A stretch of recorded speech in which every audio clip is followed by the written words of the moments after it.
नमस्कार साथियों, आपका बहुत बहुत स्वागत है एक बार फिर हमारे प्लेटफॉर्म पे।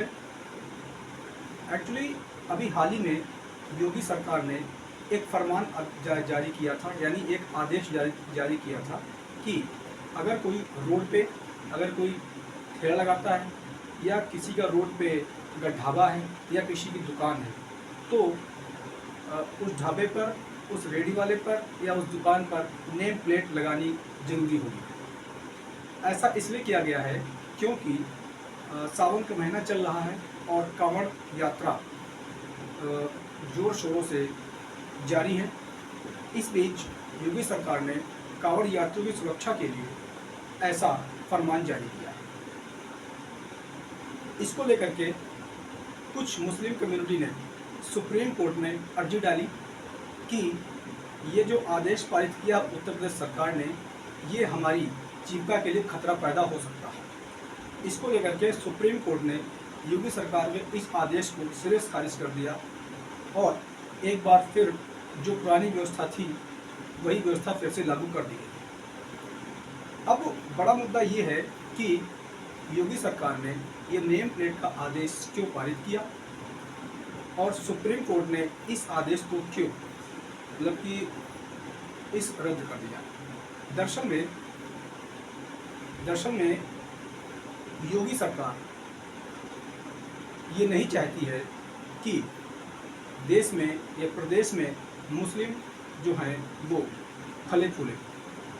योगी सरकार ये चाहती है कि जो भी मुस्लिम हिंदू के नाम पे ढाबा चला रहे हैं, चाहे वो वैष्णो ढाबा हो, चाहे वो आशीर्वाद ढाबा हो, वो अब ये जो हिडन नाम है इनको हटा करके जो एक्चुअल नेम है उनको मतलब उनकी नेम प्लेट लगा करके अपना ढाबा चलाएं।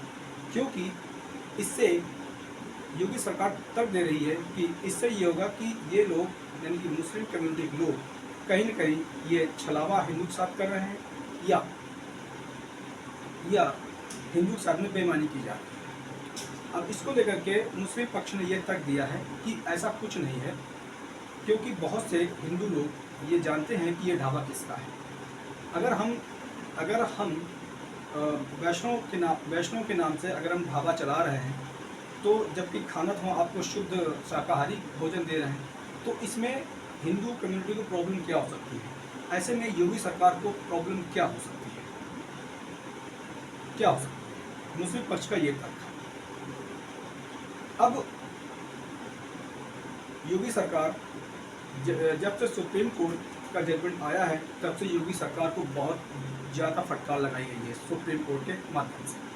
एक्चुअली आर्टिकल 19 जो कि हमारा फंडामेंटल राइट्स है, उसमें एक लाइन लिखी हुई है कि अगर कोई इंडियन अपने जीविका के लिए वो कोई बिजनेस कर सकता है, वो कोई भी व्यापार कर सकता है, वो कोई भी दुकान खोल सकता है, वो सरकारी नौकरी कर सकता है, या वो कोई भी काम कर सकता है, बशर्ते वो कॉन्स्टिट्यूशनली हो यानी कि संवैधानिक हो। आप ये नहीं कि आप ड्रग्स का बिजनेस करने लगे, ये अलाउ नहीं है। आप कोकीन बिजनेस करने लगे, आप गांजा बेचने लगे, आप अफीम बेचने लगे, इस प्रकार के कृत्य को असंवैधानिक माना जाता है और इसके खिलाफ पुलिस एक्शन या गवर्नमेंट आपके ऊपर एक्शन ले सकती है।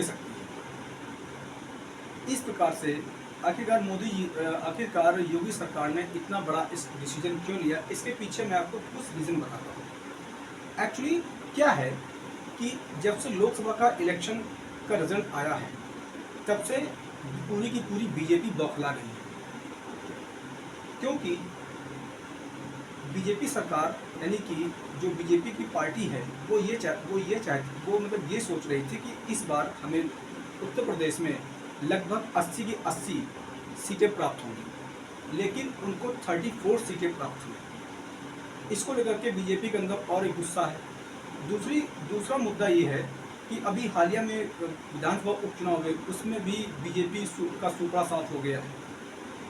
यहाँ तक कि जो बीजेपी जो हाईकमान है वो योगी आदित्यनाथ पर क्वेश्चन मार्क लगा रही है कि क्या योगी जी उत्तर प्रदेश में क्या बीजेपी को हैंडल नहीं कर पा रहे हैं, क्या बीजेपी को प्रमोट नहीं कर पा रहे हैं।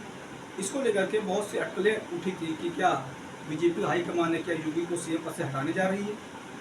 ऐसी अफवाहें या ऐसे मुद्दे मतलब कि मीडिया में आए थे, इसको लेकर हमने वीडियो भी बनाया था। लेकिन अभी जो है प्रेजेंट टाइम में योगी ही सीएम भी रहेंगे, ऐसा बीजेपी हाईकमान का आदेश आया है।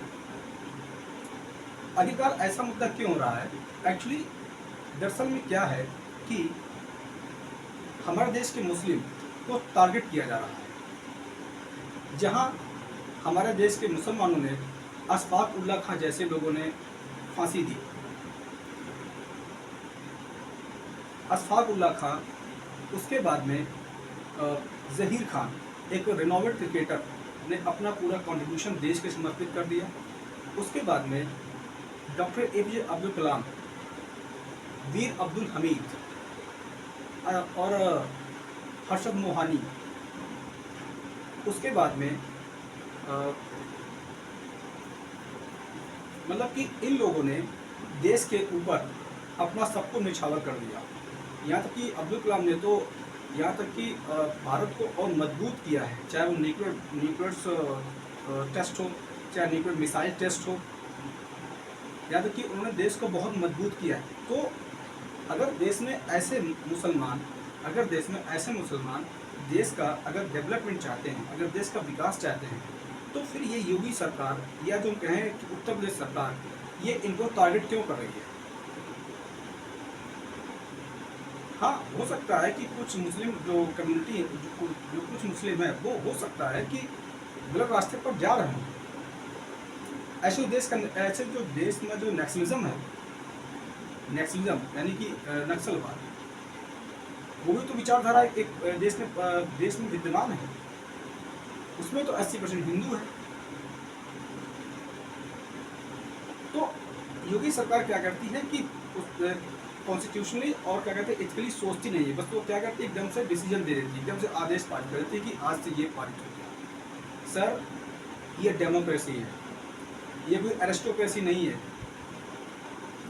डेमोक्रेसी मतलब ये होता है कि आप एक क्या है, आप एक केवल पब्लिक के सर्वेंट हैं और आप पब्लिक का वेलफेयर कर सकते हैं। अगर आप ये सोच के रखे हो कि हम यहाँ के किंग हैं, हम यहाँ के एम्परर हैं, तो आपकी सोच ये नेगेटिव है। और जितना भी हो सके आप अपने थॉट्स को चेंज कर दीजिए, क्योंकि India is a democratic country, not a aristocratic and a theocratic country.